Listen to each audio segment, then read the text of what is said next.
Magandang oras mga katiyats, mga kababayan. Meron tayong napakagandang video dito padala ng isa sa ating mga katiyats. At meron daw silang nakuhang German box. Ito'y World War II German box na made of bronze. At merong laman na 10 pala. 10 maliliit din na box na merong laman na notes, bank notes. $1,000 yata ang bawat banknotes. At ang buong face value ng laman ng box na ito ay nasa $2 million, equivalent to 112 million pesos. $2 million equivalent to 112 million pesos. I-calculator nyo na lang mga katiyats, $2 million to pesos. So, estimate ko mga 112 million pesos ang face value nito. Itong box na yan. So, bawat maliliit na yung malapad na boxes na laman yan ay may mga serial number siya. At pagkikita natin din na ang box ay pulido ang pagkagawa. Naka-rivets pa, di ba? At made of bronze. Ayan, so ito yung External Loan of Germany 2024 ang date. So, yung eagle na sign na yun ay kay Hitler yun eh. So, ibig sabihin sa panahon ni Hitler. Ayan, so 112 million pesos. Malaki na yan. Di ba? Mga katiyets, pero sa gold bars ay equivalent lang yan sa giveaway, di ba? Ang 112 million. Pero ganun pa man, malaking halaga na yan. This is the mother box of the German band that you requested. Okay, so ito yung na nagsalita dito sa video, atin pakinggan kung ano yung kanyang sinasabi dito. This is the mother box of the German band that you requested before with serial number PD number C-8881 which contain 10 baby boxes. Ayan, so yan yung 10 na tinatawag niya na Beanie boxes.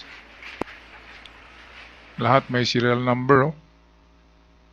Ayan, so gawa din siya sa bronze. Napakaganda ng na yan. Sa tingin ko, legit ang legit na box yan. At legit din itong maliliit na box. At legit din yung laman yan. Katulad din ito sa mga Morgan gold certificate. Yung Wells Fargo, di ba? Na narito sa Pilipinas na pagmamayari ng Amerika. Ang pinagtataka ko lang dito, bakit dumating sa Pilipinas tong galing sa Germany, di ba? Ang American, okay lang na mayroong Wells Fargo notes dito at Morgan gold certificate kasi narito nga yung mga Amerikano. Matter of fact, ay nagiging American colony tayo noon. At dito na yung mga Amerikano, binigyan tayo ng kalayaan.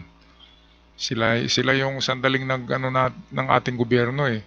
Kaya hindi nakapagtataka na makarating dito ang Morgan Bills, yung Morgan Gold Certificate na na rin, meron ding nakakuha, at yung Wells Fargo banknotes pa rin yun, mga certificate. Kaya itong German banknotes na ito na certificate din to na gold ang tawag. Kasi ang bawat certificate ay $1,000 daw yan. So $1,000 ang laki-laki no. Nasa 60,000 bawat papel. Ang dami-daming papel na laman yan. Itong 10 malalapad na boxes. Estimate ko merong laman na nasa 50 ka certificate na $1,000 each. Okay, mamaya i-search natin yan sa Google kung ano talaga itong External Loan 1924 ng tinatawag na German band. Alright, patuloy muna tayo sa video. One na sugod katuan. Wala na, nabidyo na. Patong, Dre. Ayaw, ipanin sa palit sa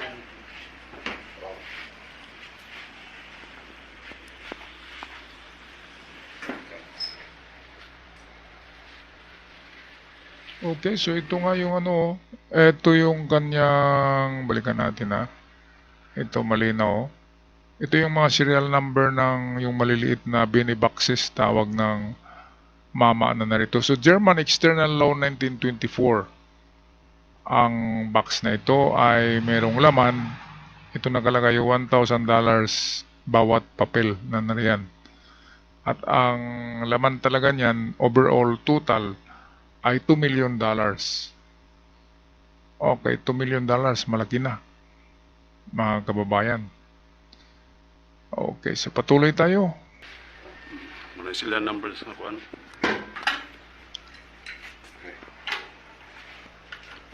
Okay, so itong kandado niya, World War II talaga yan na kandado.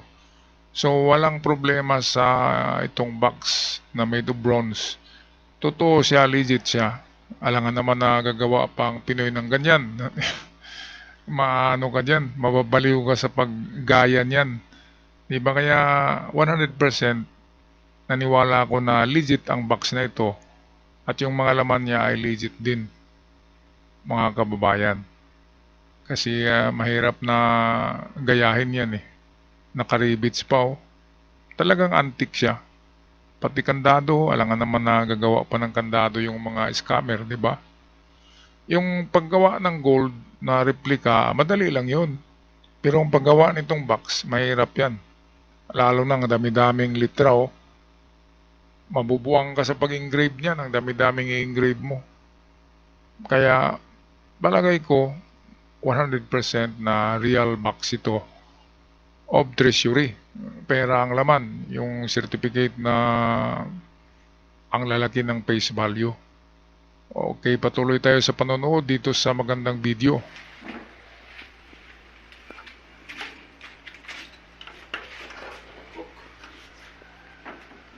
So ayan, oh, ayan, total face value of $2 million. Denomination $1,000. Kada papel denomination niya. $2 million times, sabihin natin 60 is 112 million pesos. Okay na yan. Malaki na yan. Ang problema, merong problema yan. Katulad to sa problema ng Morgan Gold Certificate na hindi mo maibenta sa face value niya. Maibenta lang siya sa collector's value. Kasi nga ano siya, uncirculated na siya at pinutol na yung ano niya. Kasi nag-expire na daw ito. Expired ng mga banknotes na ito. Hindi na mapalitan pero still collectible in the market. Okay, patuloy tayo. Oh, ayan oh, ang ganda ng box oh. Oh, yung kanto, may mga engraved pa, naka-rivets. Ayan, may silyo pa ni Hitler. Pinagtaka ko lang mga kababayan, bakit nakarating dito? Ang tanging connection ni Hitler sa Pilipinas noon ay si Yamashita. Si General Yamashita at Hitler ay magkakilala daw yan, kaya nga Axis power sila. Sila yung allied noon, ang Germany at Japan. Kaya pwedeng binigay ni Hitler ito kay Yamashita at nadala rito sa Pilipinas. Pwedeng ganun ang connection yan. Pinaghahanap ito sa Germany, nandito lang pala sa Pilipinas. Ito ay 2014 nakuha daw, 2024 nakuha ang box na ito. So last year lang. So hinahanapan nila ng buyer. Sa palagay ko, meron nang bumili nito. Kasi kahit collector's item lang ay merong value. Yung $1,000 ay bibilhin daw yun ng $300. Yung $1,000 na banknotes na narito sa loob ay $300 na lang ang value. Medyo bumaba ng 3 beses. Pero ganun pa man, malaki pa rin. Okay, so atin na tingnan sa Google kung ano talaga itong German loan of 1924. Okay, at para mas maintindihan natin itong tinatawag na German External Loan 1924, ito yung box na gawa sa bronze na nahukay daw ng ating mga ka-TH. Ano ba ang laman nito? Merong laman yan na nasa 2 million worth ng certificate. Parang ano din siya, parang yung Morgan Gold Certificate na dito rin natagpuan sa Pilipinas. So atin muna tingnan to mga kababayan, tong German External Loan 1924. So ito nga yun, no? 100 pieces German External Loan 1924, $1,000 gold banknotes. So gold banknotes pala ito at collectible. Ang bawat isa niyan ay $315. So pera nga siya. So ito yung banknotes niya, oh. Ito yung laman. Dito naman 200 pieces External Loan 1924 gold foil band with UV serial number $799 ang bawat isa. So meron nga siyang halaga. Okay, tingnan natin dito sa German Mission in United States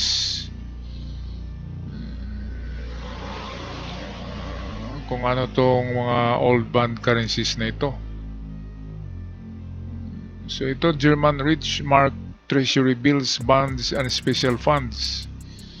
Gamit pala ito nung gera ito, nung World War II. Claims arising from German Rich Mark Treasury Bills and Bonds, Special Funds.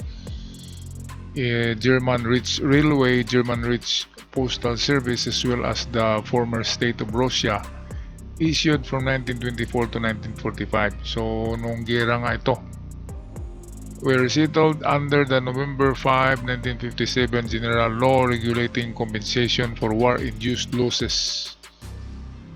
Federal Gazette claims arising from the securities could accordingly be redeemed at 10% at the face value. 10% at the face value. Certain personal condition conversion. The regular filing period under AKG expire in the 60s. Aba, nag-expire na, so wala na to.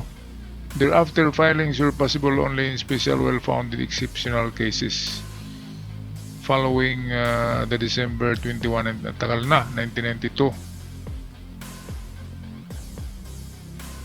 So merong problema ang ano na to, mga ka-TH, natagpuan kasi nag-expire na to. So hindi na face value ang pagbili niyan. Ang pagbili niyan ay for collectibles, for collectible purpose, na hindi na pwede siyang palitan eh. Wala na, expire na. Kaya for collection na lang ito. Tama nga itong nasa eBay. Itong nasa eBay, itong kanina, ito yung mga collection na lang to eh. Ito, kino-collection na lang siya. Hindi na siya pwedeng palitan. Halimbawa, yung $1,000 gold banknotes, hindi na pwede. Bilhin na lang, pwede lang siya ibenta ng $300. Instead na face value niya ay $1,000, so $300 na lang siya. So ganun yun, para sa mga collectors na lang ito, itong mga banknotes na ito. Okay, magandang find yan kung totoo man yan, nahukay or natagpuan. So magandang find kasi meron siyang value. Okay, so hanggang dito lang ako mga ka-TH, mga kababayan. Hanggang sa muli, at sa mga bago pa lamang sa channel nakabisita, huwag kalimutan mag-subscribe. Malaking tulong sa aming mga content creator. Maraming salamat. Hanggang sa muli. Paalam.